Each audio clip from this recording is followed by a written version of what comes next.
क्या आपने कभी देखा है जब सबसे शक्तिशाली व्यक्ति भी अपनी ताकत के सामने कांप जाए? किष्किंधा के जंगल में बाली अपनी अजेय शक्ति के नशे में पेड़ पौधों को उखाड़ फेंक रहा था और अमृत समान सरोवरों को मिट्टी में मिला रहा था। उसकी गर्जना पूरे जंगल में गूंज रही थी। संयोगवश उसी जंगल में हनुमान जी राम नाम का जाप करते हुए ध्यान में लीन थे। बाली की हिंसा देखकर हनुमान जी आगे बढ़े और बोले, हे बाली, इस बल के मद में क्यों इस जंगल को तबाह कर रहे हो? राम नाम जपने से मन और लोक दोनों सुधरेंगे। बाली ने क्रोधित होकर कहा, तुच्छ वानर, तू मुझे राम नाम का जप सिखा रहा है? अपने राम को ही बुला ले मुझसे युद्ध करने के लिए।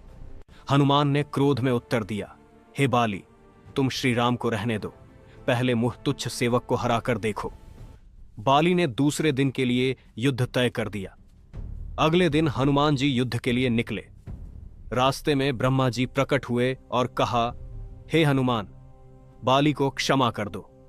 हनुमान ने कहा, नहीं, उसने मेरे आराध्य का अपमान किया है। ब्रह्मा जी ने कहा कि अगर युद्ध करना ही है तो केवल अपनी शक्ति का 10वां भाग ही लेकर जाओ।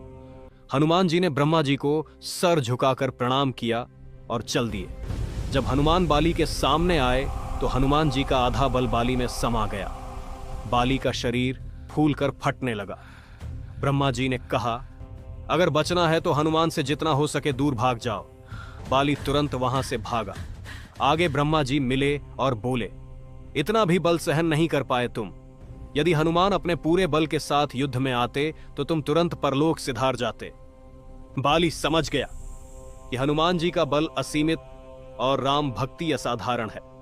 उसने हनुमान जी को दंडवत प्रणाम किया और कहा, हे हनुमान, आप तो इतने बलशाली होते हुए भी इतने शांत हैं, कृपया मुझे क्षमा करें। अगर ये कथा पसंद आई हो तो अपने किसी सनातनी भाई को शेयर जरूर करें।